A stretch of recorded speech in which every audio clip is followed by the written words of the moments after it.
اعوذ باللہ من الشیطان الرجیم بسم اللہ الرحمن الرحیم الحمد للہ رب العالمین الصلاۃ والسلام علی اشرف الانبیاء والمرسلین وخاتم النبیین سیدنا و مولانا علی رسولہ الکریم و اہل بیتہ الطیبین الطاہرین المعصومین المظلومین اما بعد فقال اللہ تبارک و تعالی فی کتابہ المجید و فرقانہ الحمید بسم اللہ الرحمن الرحیم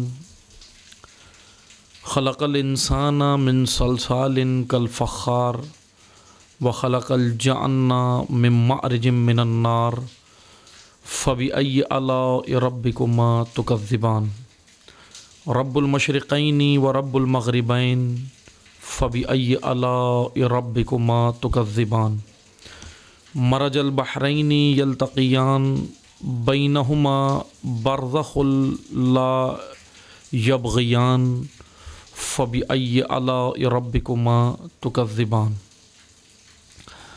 صدق اللہ العلی العظیم۔ محترم سامعین کرام، السلام علیکم ورحمۃ اللہ وبرکاتہ۔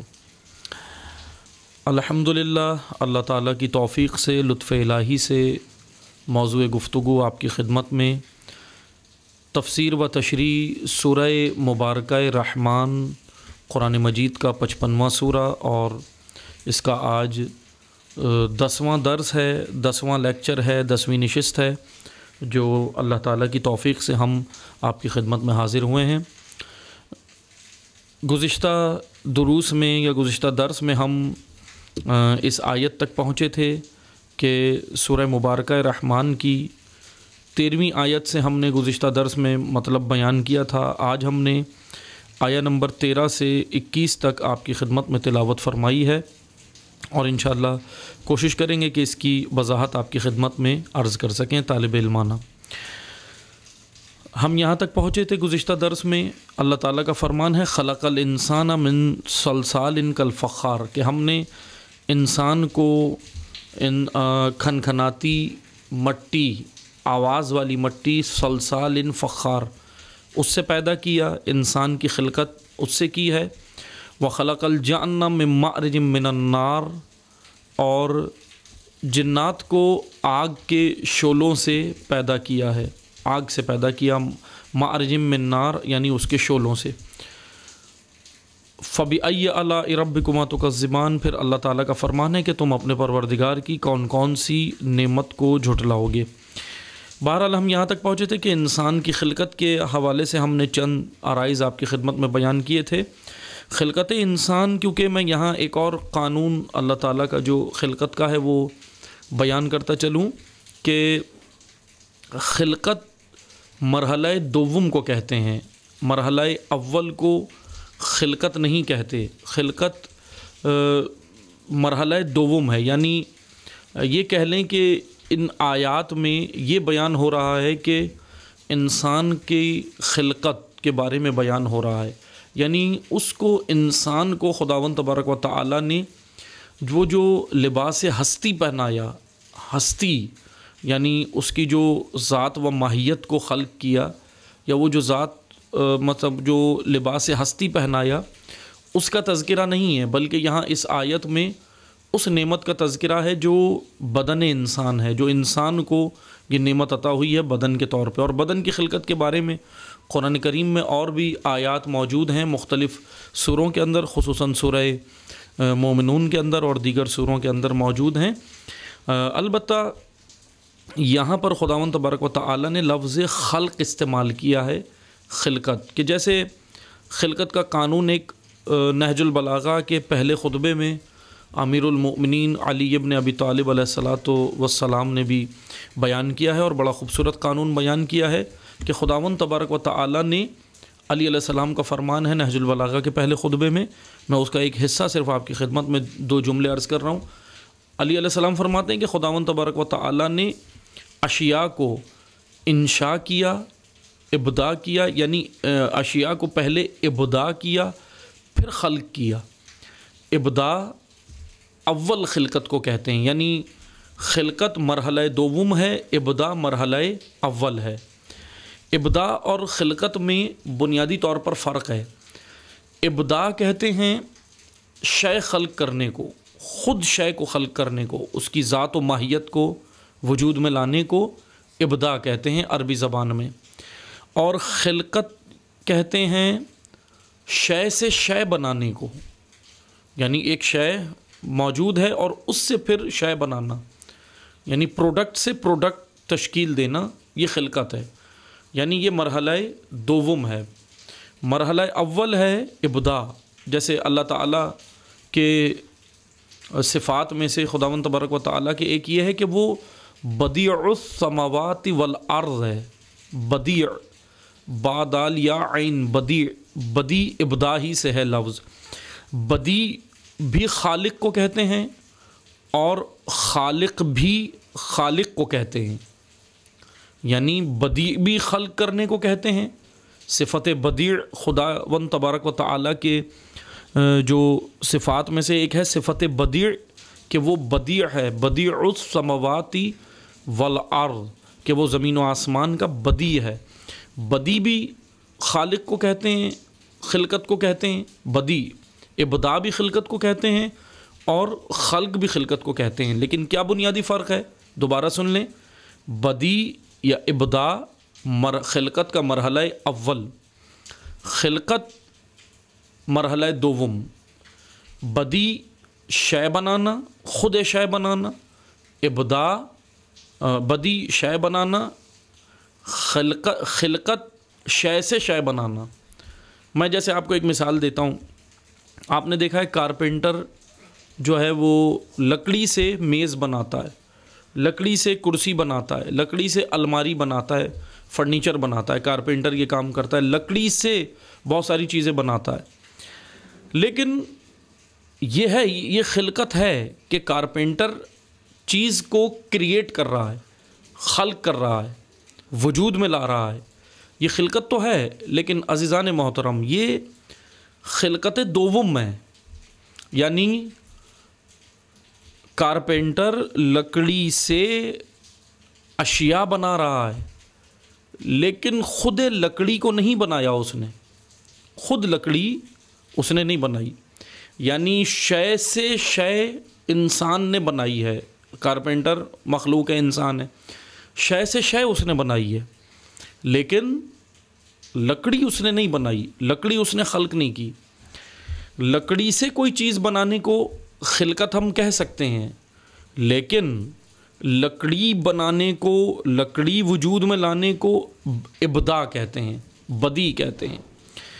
یہاں پر اس آیت میں اب مطلب واضح ہو گیا، تو انشاءاللہ آگے بڑھتے ہیں کہ اس آیہ کریمہ میں اللہ تعالیٰ کا کہنا ہے کہ خلق الانسان، ہم نے انسان کو خلق کیا، من صلصال کالفخار، کھنکھناتی آواز والی مٹی سے، جو کھنکھناتی ہے، سوکھ کر آواز دیتی ہے۔ یعنی یہ خلقت دوم ہے، کیونکہ بدن کی خلقت کی بات ہو رہی ہے، مادی وجود کی بات ہو رہی ہے۔ مانوی وجود خدا نے پہلے خلق کیا، یعنی اس انسان کو ہستی عطا کی خداوند تبارک و تعالیٰ نے عالم ہستی کے اندر، عالم خلقت کے اندر خداوند تبارک و تعالیٰ نے اس کو ہستی عطا کی، یعنی بدیع کیا۔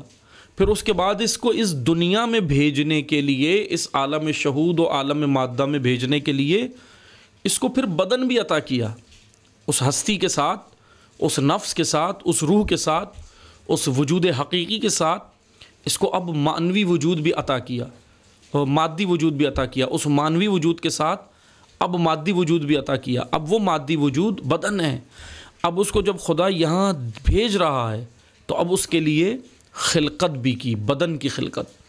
یعنی یہ خلقت کا مرحلہ دوم ہے۔ مرحلہ اول اس کا تذکرہ نہیں ہو رہا اس آیت میں، مرحلہ اول وہ ہستی ہے جو انسان کو عطا کی، مرحلہ دوم وہ مادی وجود ہے جو اس ہستی کے لیے ضروری ہے، جو اس عالم میں ضروری ہے جہاں اس کو آنا ہے، جہاں ابھی ہم بیٹھے ہوئے ہیں، اسی عالم میں آنے کے لیے اس کو مثلا یہ اس وجود کی ضرورت تھی۔ یہ جو بدن ابھی جو نظر آ رہا ہے، میرا اور آپ کا بدن ہے، انسان کا بدن ہے، جسم ہے، اس کو اسی لیے اللہ تعالیٰ نے عطا کیا کہ اس عالم میں اس کی ضرورت تھی۔ ورنہ وہ ہستی، وہ نفس و روح، اس کے بغیر کام کرنا اس کا مشکل ہے اس عالم میں. اس لیے روح و نفس کی ضرورت یہ بدن ہے. مگر اس عالم میں، اگلے عالم میں پھر وہ ایک الگ بحث ہے، ابھی ہم اس میں نہیں جاتے، کیونکہ علماء، مفسرین و دیگر جو اس کے اوپر بحثیں ہوئی ہیں کہ بھئی جی جو اگلا عالم ہوگا پھر وہ کیا ہوگا، اس میں کتنے بدن ہوں گے، کیا یہ بدن ہوگا وہاں پر یا نہیں ہوگا. بعض نے کہا یہی ہوگا، بعض نے کہا اعزازی بدن ہوگا. بہرحال وہ ایک الگ بحث ہے، لیکن ابھی ہم اس میں نہیں جاتے تاکہ ہم اپنے موضوع پر رہیں انہی آیات پہ، کہ خداوند تبارک و تعالیٰ نے خلقت انسان بیان کی یہاں پر، اور خلقت دوم بیان کی ہے. وَخَلَقَ الْجَانَّ مِن مَّارِجٍ مِّن نَّارٍ، اور جنات کو آگ کے شعلوں سے پیدا کیا. فَبِأَيِّ آلَاءِ رَبِّكُمَا تُكَذِّبَانِ، کہ تم اپنے پروردگار کی کون کون سی نعمت کو جھٹلاؤ گے. یہ تھی آیت نمبر 16 تک مطلب. اب آیت نمبر 17 ہے سورہ رحمان کی. رب المشرقین و رب المغربین، کہ وہ پروردگار جو مشرقوں اور مغربین، مشرقین و مغربین دونوں کا رب ہے.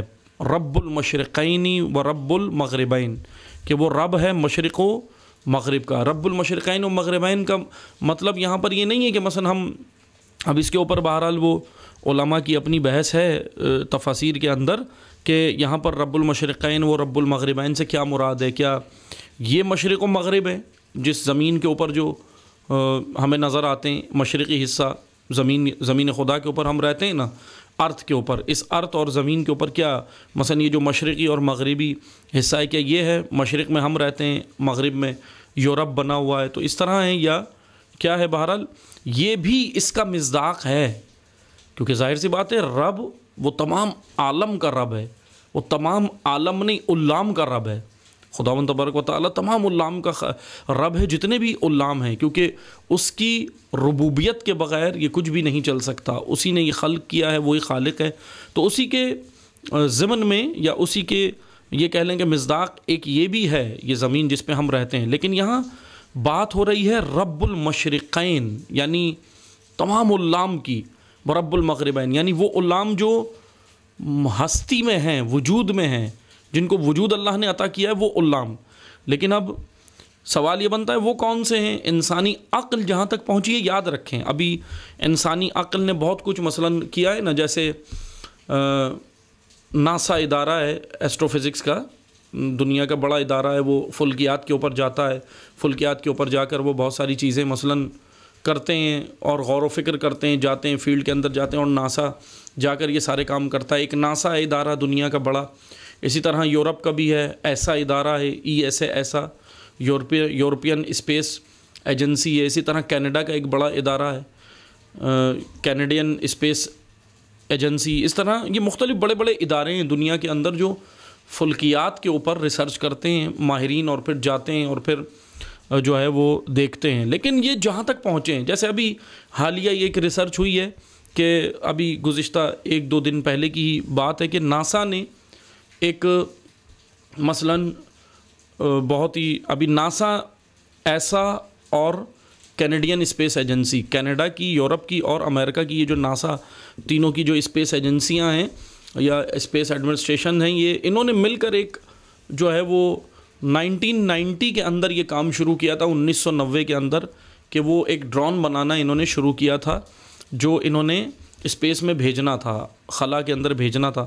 انہوں نے بھی وہ بنانا شروع کیا تھا. بہرحال اب جا کر یعنی 21 سال بعد 2021 میں وہ بنایا ہے انہوں نے، ابھی وجود میں آیا ہے وہ ڈرون ہے وہ، اور 7 ٹن وزنی ہے، 7 ٹن وزنی وہ انہوں نے ایک ڈرون بنایا ہے خلا میں بھیجنے کے لیے، اسپیس میں بھیجنے کے لیے. اور ابھی وہ اس کو حالیہ ابھی 2-4 دن پہلے انہوں نے اس کو بھیجا بھی ہے. یہ تجربہ کیا ہے ان 3 دنیا کی بڑی اسپیس ایجنسیوں نے مل کر، ایک کینیڈا کی، ایک یورپ کی اور ایک امریکہ کی، یعنی ناسا ایسا اور کینیڈا کی CSA کینیڈا کی جو اسپیس ایجنسی، ان تینوں نے مل کر بہرحال یہ ایک جو ہے وہ تجربہ کیا ہے کہ ایک ڈرون 7 ٹن وزنی ڈرون تیار ہوا ہے اور اس کو انہوں نے بھیجا ہے خلا کے اندر، وہ گیا ہے. اب یہ ڈرون کرے گا کیا کام؟ یہ خلا میں گیا ہے، اسپیس کے اندر گیا ہے، یہ جا کر وہاں پر اسپیس میں یہ پتہ لگائے گا کہ 3.5 ارب سال پہلے، بقول ان کے سائنٹسٹ کے، کہ 3.5 ارب سال پہلے وہ کون سا ستارہ تھا جو سب سے پہلے وجود میں آیا ہے. انہوں نے اسپیس میں ابھی یہ بھیجا ہے بہرحال یہ ڈرون. اب سوال یہ بنتا ہے، انسانی عقل ابھی یہاں پہنچی ہے کہ 3.5 ارب سال پہلے ایک سیارہ خلق ہوا. یہ انسانی دماغ ہے، انسانی عقل ہے جو یہاں تک پہنچی ہے. اور اسی طرح انسان نے علام کے بارے میں بہت ساری چیزیں بیان کی ہیں، مطلب گئے ہیں اسپیس کے اندر، گئے ہیں زمینوں کے اوپر گئے ہیں. اور یہی آیات ابھی انشاءاللہ آگے آیات آئیں گی تو میں اس میں بیان کروں گا کہ جو سمندروں کے بارے میں آیات ہیں، بہت خوبصورت آیات ہیں، گلف اسٹریم کے بارے میں ہیں اور دیگر سمندروں کے بارے میں جو آج دنیا کے اندر جو ہے وہ انکشافات جن کا ہوا ہے پائے گئے ہیں. خداوند تبارک و تعالیٰ نے 1400 سال پہلے یہ قرآن قلب نورانی ہے پیغمبر اکرم صلی اللہ علیہ وآلہ وسلم پر نازل کیا اور ان کے ذریعے سے یہ پیغام ہم کو دیا، تمام انسانوں کو دیا کہ یہ دیکھو قرآن کتنی جدید اور کتنی بہترین کتاب ہے، علمی کتاب ہے جو آپ کو اس لیے خداوند تبارک و تعالیٰ نے عطا کی کہ اس کے اندر ریسرچ کرو، تحقیق کرو، جاؤ دیکھو اس کے دنیا کے اندر کیا ہے. مثلا ایک مشکل یہ ہوئی، اب دنیا ترقی کر رہی ہے، آگے جا رہی ہے، غیر مسلم آگے جا رہے ہیں، سارے کام کر رہے ہیں، بڑے بڑے دنیا کے ادارے بنا لیے، ناسا بنا لیا، ایسا بنا لیا، CSA بنا لیا، دیگر ادارے بنا لیے، اسپیس کے اندر جا رہے ہیں، خلا کے اندر جا رہے ہیں.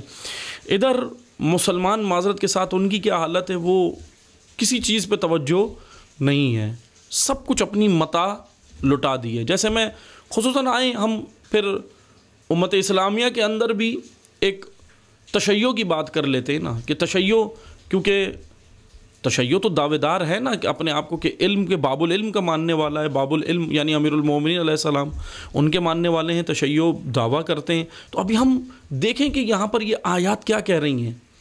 خود تشیع دیکھیں مثلا کس میں ہمیں میدان میں آگے ہونا چاہیے تھا اور ہم کہاں پر ہیں. بہرحال انسانی عقل دیکھیں کہاں پہنچی ہے، لیکن اس عقل پہ تالے لگائے جان بوجھ کے. امت اسلامیہ کی بہرحال یہ حالت کیسے ہوئی اس کی بھی ایک بڑی عجیب داستان ہے کہ تاریخ کہتی ہے کہ امت اسلامیہ کی عقل پہ تالے لگائے، سوچنے پہ پابندیاں لگائیں. ایسا دین بعد رسول بنو امیہ نے امت میں ڈالنا شروع کر دیا. یہاں پیغمبر اکرم کی آنکھ بند ہوئی، ظاہری طور پہ اس دنیا سے حضرت گئے، اور یہاں پر منافقین جو پہلے سے تیار بیٹھے تھے اسلام کو نقصان پہنچانے کے لیے، وہ پھر کھل کے میدان میں آ گئے اور انہوں نے یہ کام شروع کیا. خصوصاً بنو امیہ کا 90 سالہ دور امت اسلامیہ کے، یہ کہہ لیں کہ میں اگر بلا مغالطہ کہوں 90 سالہ بنو امیہ کا دور امت اسلامیہ کے قلب میں خنجر تھا، بالکل خنجر گھونپا امت اسلامیہ کے قلب میں بنو امیہ نے جو کام کیا اس 90 سالہ دور میں. اور سب سے بڑا کام انہوں نے جو منفی کام کیا بنو امیہ نے وہ یہ تھا کہ سوچنے پر پابندی لگا دی، عقل پہ پابندی لگا دی، اور پھر اس کا نقصان ہوا. مثلا آپ دیکھیں جب ہم اہل سنت برادران کی فقہ کے اندر جب ہم جاتے ہیں، برادران اہل سنت کی، تو اس میں ہم دیکھتے ہیں کہ 4 بڑی فقہ موجود ہیں ان کے ہاں. ایک حنفی ہے، شافعی ہے، مالکی ہے اور حنبلی ہے. 4 ان کے بڑے امام ہیں، حنفی، شافعی، مالکی اور حنبلی. اب بہرحال ان کے اندر بھی بہرحال اختلافات ہیں فقہ کے اندر. جیسے اہل سنت کے امام ہیں امام ابو حنفیہ، تو انہوں نے عقل کے اوپر کام کیا کہ عقل کو ترجیح دینے کی کوشش کی، لیکن ایک افراط و تفرید کا شکار ہو گئے. جیسے ہم نے گزشتہ آیات ہم نے پڑھی تھی نا کہ میزان میں اگر نہیں ہوں گے، اعتدال میں نہیں ہوں گے تو یہی ہوگا. بہرحال امت اسلامی کے ساتھ یہی ہوا، انہوں نے عقل کو استعمال تو کیا لیکن بغیر دلیل و حجت کے، یعنی قرآن اور حدیث کے بغیر پھر انہوں نے عقل کو ہی مثلا استعمال کرنا شروع کیا، جس کی وجہ سے پھر قیاس ہوا، جس کو قیاس کہتے ہیں. قیاس اور اجتہاد میں فرق ہے. ابھی میں یہ وضاحت کر دیتا ہوں اگر بات آ گئی ہے، کیونکہ ایک ہے تشیع کے اندر یہ گمراہی کے لیے ڈالا گیا ہے نا، بہت سارے لوگ کے اجتہاد کہاں ہیں، تشیع میں نہیں ہے، کہاں سے آ گیا، یہ کہاں سے آ گیا.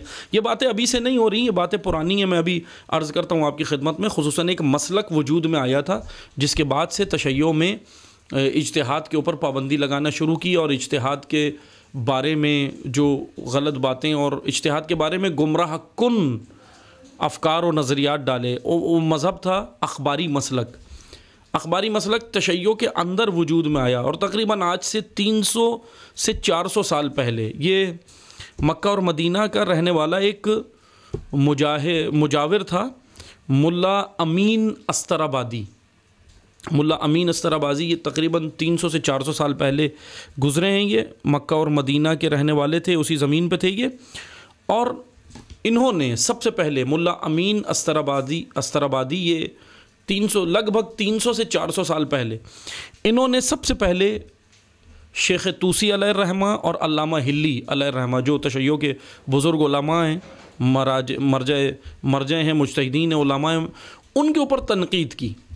اور اتنی تنقید کی، کیوں کی تنقید؟ کیونکہ انہوں نے عقل کو زیر بحث رکھتے تھے کہ عقل کے ذریعے سے، یعنی کیونکہ ظاہر سی بات ہے جب مجتہد فتویٰ دیتا ہے تو 4 چیزوں کے تحت دیتا ہے، یاد رکھیں، کوئی بھی فتویٰ دیتا ہے مجتہد تو قرآن، حدیث، عقل، اجماع، یہ 4 چیزوں کے۔ انہوں نے بہرحال اخباری مسلک نے اجماع کے اوپر اور عقل کے اوپر پابندی لگائی۔ انہوں نے بولا کہ نہ، عقل کی ضرورت نہیں ہے، حدیث آئمہ جو بھی ہے اس کو انہوں نے حجت قرار دیا۔ یعنی اخباری لفظ خبر سے ہے، خبر جو ہے وہ اصطلاح میں حدیث کو کہتے ہیں، یہ اخباری مسلک جو وجود میں ہے وہ اسی طرح آیا، خبر اصطلاح میں حدیث کو کہتے ہیں۔ اور انہوں نے کیونکہ ان کے اخباری اس وجہ سے کہلائے کہ انہوں نے حدیث معصوم کو، معصومین کی حدیث کو کہا کہ جو بھی حدیث، مثلا جو بھی حدیث ہو وہ قابل قبول ہے۔ اگر کوئی بھی آ کر آپ کو کہہ دے قال امام صادق، قال امام باقر، قال امام رضا، قال امیر المومنین، جو بھی آ کر کہہ دے، آپ نے اس کو ماننا ہے۔ یہ اخباری مسلک، یہ تشیع کے اندر دھڑا بنا، تشیع کے اندر وجود میں آیا آج سے 300 سے 400 سال پہلے، اور اس نے یہ نظریہ پیش کیا کہ بھئی جو بھی آ کر قال امام صادق، قال امام باقر، قال امام عسکری آ کر کہہ دے تو آپ اس کو مانیں، حدیث ہے بس، یعنی احترام کریں، مانیں، حدیث ہے، جو بھی امام کا نام لے کر کوئی بھی بات آپ کو بیان کرے، حتیٰ کہ یہ سراسر نفی ہے، آئمہ کی خود سراسر نفی ہے، خود سراسر نفی ہے۔ میں آپ کو ایک مثال دے دیتا ہوں، یہ اس وجہ سے سراسر نفی ہے کہ خود امیر المومنین نہج البلاغہ کے خطبہ نمبر 211، نہج البلاغہ خطبہ نمبر 211 میں امیر المومنین علیہ السلام نے راویان حدیث کی اقسام بیان کی ہیں کہ راویان حدیث 4 قسم کے ہیں، پھر ان کی اقسام بیان کی، کچھ منافقین ذکر کیے امام نے، کچھ کہا کہ ناسی تھے، جن کو نسیان ہو جاتا تھا، بھول جاتے تھے، سنتے تھے رسول اللہ سے جا کے بھول جاتے تھے، بیان کرنے میں ان کو مسئلہ ہوتا تھا۔ ہوتی ہے نا بعض لوگوں کو بھولنے کی بھی ایک عادت ہوتی ہے، ابھی بات کرو کل بھول جائیں گے، یا اب صبح بات کرو شام میں بھول جائیں گے، تھوڑی دیر میں بھول جاتے ہیں۔ تو اس طرح کے افراد مجلس رسول اللہ میں بیٹھتے تھے، آئمہ کی مجالس میں، ان کے دروس میں شرکت کرتے تھے، آئمہ بیان کرتے تھے، رسول اللہ بیان کرتے تھے، وہ اٹھ کے جاتے تھے، بھول جاتے تھے، کیونکہ وہ معصوم تو نہیں ہے، نقل کرنے والا تو معصوم نہیں ہے نا، جو راوی ہے، جو آگے جا کے بیان کر رہا ہے۔ اب اس طرح کی بہت ساری متعدد حدیثیں ایسی ہیں جس کے اندر مسائل ہیں، ضعیف ہیں روایات، سند کے اندر مسائل ہیں، متن کے اندر مسائل ہیں، راوی کے اندر مسائل ہیں، لیکن اخباری مسلک یہ کہتا ہے کہ ساری چیزیں آپ مانو۔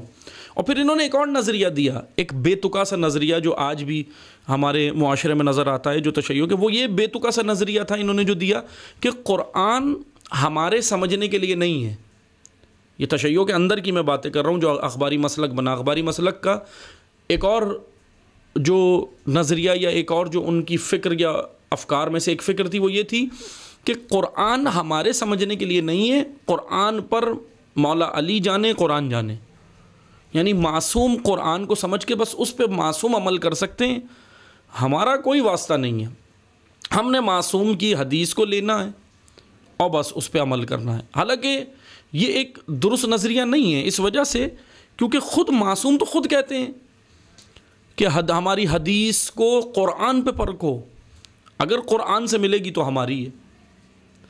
رسول اللہ فرماتے ہیں، معصومین علیہ السلام فرماتے ہیں کہ ان کے کلام کو قرآن پہ پرکھو۔ کیوں ائمہ نے ایسا کہا, کیوں رسول اللہ نے کہا؟ اس وجہ سے کیونکہ دین اسلام کے اندر بہت سارے مسائل ہوئے. میں آپ کو ایک مثال دے دیتا ہوں. جیسے آپ نے دیکھا ہے کہ پانی جب چشمے سے نکلتا ہے, چشمہ پھوٹتا ہے نا پانی کا, جب پانی چشمے سے نکلتا ہے تو وہ بہت شفاف ہوتا ہے, صاف ہوتا ہے, بہترین ہوتا ہے پانی, آلودہ تو نہیں ہوتا. لیکن جب وہ گزرتا ہے, مراحل سے گزرتا ہے, لائنوں سے گزرتا ہے, آتا ہے, لوگوں کے استعمال میں آتا ہے, نہروں میں آتا ہے, دریا کے اندر آتا ہے, دیگر جگہوں پہ آتا ہے وہ پانی, تو پھر وہ چشمے سے نکلنے کے بعد جب نکلا تھا بالکل شفاف و آلودہ تھا. لیکن جب وہ روزمرہ روٹین کی لائف میں آیا پانی, تو پانی آلودہ بھی ہو جاتا ہے. ہوتا ہے نا پانی آلودہ. کیسے ہوتا ہے؟ اب پانی آلودہ ہونے کے دو طریقے ہیں. توجہ سے سنیے گا یہ مثال تاکہ ہمارے لیے آسان ہو جائے کہ اسلام پھر ہم کہاں سے لیں, اسلام ہم کیسے سمجھیں. اس لیے توجہ سے سنیں کہ اسلام کے ساتھ بھی کیا ہوا. پانی نکلا چشمے سے بالکل شفاف, اب وہ آیا دریاؤں میں آیا, نہروں کے اندر آیا, بہتا ہوا آیا, پرنالوں سے بہتا ہوا آیا, اب وہ انسان کے استعمال میں آیا. پانی دو طرح سے آلودہ ہوتا ہے, ایک محسوس طریقے سے, ایک غیر محسوس طریقے سے. محسوس طریقہ یہ ہے کہ پانی کے اندر آپ کو مثلاً کچرا نظر آیا, پانی کے اندر کچرا نظر آیا, پانی کے اندر کوئی خرابیاں نظر آئیں, پانی کے اندر آپ کو ظاہری طور پر جو آنکھ نے آپ کی دیکھ لیا, انسانی آنکھ نے پانی کو دیکھا کہ پانی کے اندر کچرا تھا, آلودگی تھی, کوئی نہ کوئی کچرا پڑا ہو تھا, کوئی چیز پڑی ہوئی تھی. اب یہ تو ہمیں نظر آ گیا, آنکھ سے نظر آ گیا, انسانی آنکھ سے کہ پانی آلودہ ہے. لیکن عزیزان محترم ایک غیر محسوس طریقہ تھا. مثلا یہی پانی جو بہہ رہا ہے, اس میں ہمیں کچرا نظر آیا, ہم نے پہچان لیا کہ ہاں بھئی یہ کچرا ہے, آلودہ ہو گیا پانی. یہ محسوس طریقہ تھا. لیکن ایک اور طریقہ ہے پانی کو آلودہ کرنے کا, وہ یہ کہ ایک انسان آیا, ایک شخص آیا, اس نے پانی کے اندر غوطہ لگایا اور اس کے بدن میں بیماریاں تھیں, کوئی فرض کریں مثال کے طور پہ اس کے بدن میں بیماریاں تھیں, اس نے آ کر اس میں غوطہ لگایا اور نہا کر اس کے اندر غوطہ لگا کے باہر نکل کے چلا گیا. لیکن اب وہ جراثیم جو بدن کے اندر تھے, اس کے بدن کے اندر اس کے جو نظر نہیں آتے جراثیم, وہ موجود تھے. اب وہ جرمز و جراثیم اس پانی کے اندر چھوڑ گیا. یہ اب ان جراثیم کو انسانی آنکھ نہیں دے سکتی, بلکہ مائکروسکوپ لگانا پڑے گا, اور ٹیلیسکوپ مائکروسکوپ لگا کے بڑا وہ اس کو مشینوں کے ذریعے سے دیکھنا پڑے گا. پھر ہمیں پتہ چلے گا کہ اس کی تو یہ اس طرح بھی پانی آلودہ ہوتا ہے. بس پانی آلودہ ہونے کے دو طریقے ہیں, ایک محسوس اور ایک غیر محسوس. محسوس طریقہ یہ ہے کہ ظاہری طور پہ انسانی آنکھ اس کو دیکھ لے کچرے کو. غیر محسوس طریقہ یہ ہے کہ اس کے اندر جراثیم ہیں, کوئی غوطہ خوری کر کے چلا گیا, اب اس کے اندر جراثیم ہیں. اب اس کو دیکھنے کے لیے کیا چاہیے؟ ٹیلیسکوپ چاہیے, مائکروسکوپ چاہیے. لیکن اب یہ ہر انسان کے پاس تو نہیں ہے مائکروسکوپ, تو اب کیا کرتے ہیں؟ اب پھر حکومتیں یہ کرتی ہیں کہ پانی جب وہ بہتا ہوا آتا ہے تو فلٹر لگاتی ہیں, فلٹر پلانٹ لگاتی ہیں. ہوتا ہے نا یہ بعض جگہوں پہ کہ فلٹر پلانٹ پھر لگائے جاتے ہیں. فلٹر پلانٹ سے کیا ہوتا ہے؟ فلٹر پلانٹ سے پانی چھن کر آتا ہے, پھر اس کو آپ استعمال کر سکتے ہیں, یعنی چھن کر فلٹر ہو کر آتا ہے. فلٹر کے اندر پھر وہ جراثیم وغیرہ اس سب سے پاکیزہ ہو جاتا ہے, پانی پاک ہو جاتا ہے. عزیزان محترم یہ مثال تھی, دو طریقوں سے پانی آلودہ ہوا, ایک محسوس اور ایک غیر محسوس. لیکن فلٹر لگایا تو پھر دونوں طریقوں سے پانی پاک ہو گیا. اب اسلام کے ساتھ بھی یہی ہوا, وہ مثال تھی مطلب کی جانب آئیں. اسلام کے ساتھ بھی یہی ہوا. دین اسلام بعد رسول بنو امیہ کے ہاتھوں چلا گیا. بنو امیہ نے دونوں طریقے سے اس کے اندر آلودگیاں ڈالی ہیں. ایک طریقہ محسوس تھا اسلام کے اندر ڈالنے کا کہ بنو امیہ حاکم بنے اور آئے اور برسر اقتدار آئے, سب کے سامنے ظاہری طور پہ یہ سب محسوس طریقہ تھا اسلام کو آلودہ کرنے کا. دوسرا غیر محسوس طریقہ بھی اسلام کو آلودہ کرنے کے لیے بعض لوگوں نے شروع کیا, اور وہ یہ تھا کہ احادیث میں رد و بدل, احادیث میں تبدیلی, کلام پیغمبر میں, کلام رسول میں, کلام معصومین میں تبدیلیاں شروع کر دیں. جیسے میں آپ کو مثال دوں, منصور عباسی جو عباسی خلیفہ ہے, خاندان عباسی خاندان کا, منصور دوانقی, اس کا پوتا ہے غالباً جو تیسرا خلیفہ کہلایا, مہدی عباسی. اب یہ مثال ہے تاریخ کی, لے لیں تاکہ بتاتا چلوں. مہدی عباسی وہ یہ کبوتر باز تھا, بڑا کبوتروں کا شوقین تھا. اب یہ میں آپ کو ایک حدیث ایک مثال دے رہا ہوں کہ حدیثیں کس کس طرح ڈالی گئی ہیں معصومین کا نام لے لے کر، رسول اللہ کا نام لے کر۔ یہ مہدی عباسی خلیفہ وقت تھا، عباسی خلفاء میں سے مہدی عباسی خلیفہ وقت تھا، اور یہ کبوتر باز تھا، کبوتروں سے اس کو شوقین تھا کھیلنے کا۔ اب ایک چاپلوس عالم، اب معذرت کے ساتھ میں عالم کا لفظ استعمال کر رہا ہوں، لیکن تھا تو عالم ہی، کیونکہ عالم ہی یہ کام کرتا ہے، جاہل یہ کام نہیں کرتا۔ ایک چاپلوس عالم آیا جو دین جانتا تھا، سب کچھ جانتا تھا، چاپلوس تھا۔ چاپلوس سمجھتے ہیں نا، حکومتوں سے معاوضے لینے کی خاطر اور لوگوں کے آگے پیچھے، چمچہ گیری جس کو بولتے ہیں آپ اصطلاح میں، عام پبلک کی اصطلاح میں چمچہ گیری، چمچہ گیر تھا، حکومتوں کے ساتھ رہنے والا، بادشاہوں کے ساتھ رہنے والا۔ یہ آیا اور دین بھی جانتا تھا، حدیثیں بھی جانتا تھا، اچھا خاصا ماہر تھا علم کے اندر۔ آیا، آ کر اس نے دیکھا کہ مہدی عباسی کبوتر باز ہے، کبوتر کا شوقین ہے۔ اس نے بادشاہ کو خوش کرنے کے لیے، خلیفہ وقت کو خوش کرنے کے لیے، اس نے حدیث جو پیغمبر اکرم سے سنی تھی، اس حدیث میں اس نے کیا کیا؟ اس نے حدیث بیان کی کہ نہیں ہے کوئی افضل کام، رسول اللہ کی حدیث یہ تھی کہ نہیں ہے کوئی افضل کام مگر نماز کے، یعنی سب سے افضل رسول اللہ کی متعدد حدیثیں تھیں نماز کے بارے میں۔ یہ آیا اور اس نے ایسے تبدیل کی حدیث کہ خلیفہ کو خوش کرنے کے لیے کیا، نہیں ہے کوئی افضل کام سوائے او طائر، طا الف حمزہ را، طائر کہتے ہیں پرندے کو۔ اس نے کہا نہیں ہے کوئی افضل کام سوائے پرندہ پالنے کے، یعنی رسول اللہ نے فرمایا کہ پرندہ پالو، سب سے افضل کام یہی ہے، اس سے افضل کوئی کام نہیں ہے۔ معاذ اللہ الیعوذ باللہ، اس طرح رسول اللہ سے یہ حدیث منسوب کی۔ یہ تھا غیر محسوس طریقہ۔ ایک عالم، زرپرست، بادشاہ پرست، زن پرست، اس طریقے کے جو یہ خطبہ تھے، درباری علماء، درباری خطبہ، انہوں نے غیر محسوس طریقوں سے اسلام کے اندر آلودگیاں داخل کی،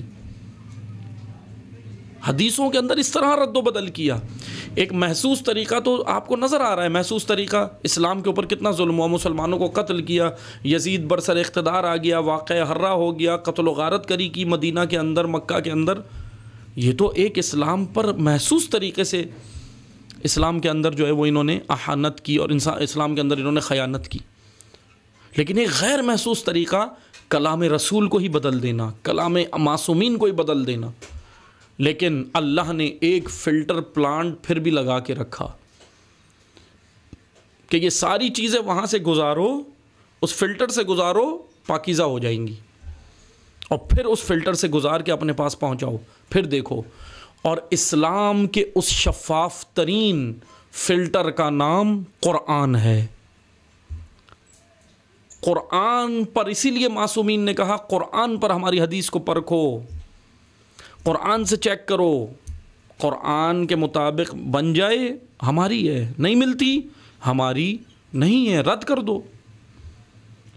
اخباری مسلک کہتا ہے حدیث جو بھی ہو وہ مان لو، قرآن سے ملے یا نہ ملے۔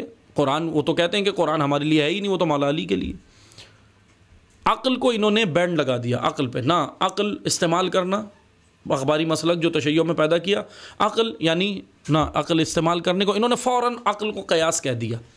اب قیاس اور اجتہاد میں فرق ہے۔ قیاس یہ ہے کہ بغیر قرآن و حدیث کے اپنی رائے قائم کرنا، یہ قیاس ہے۔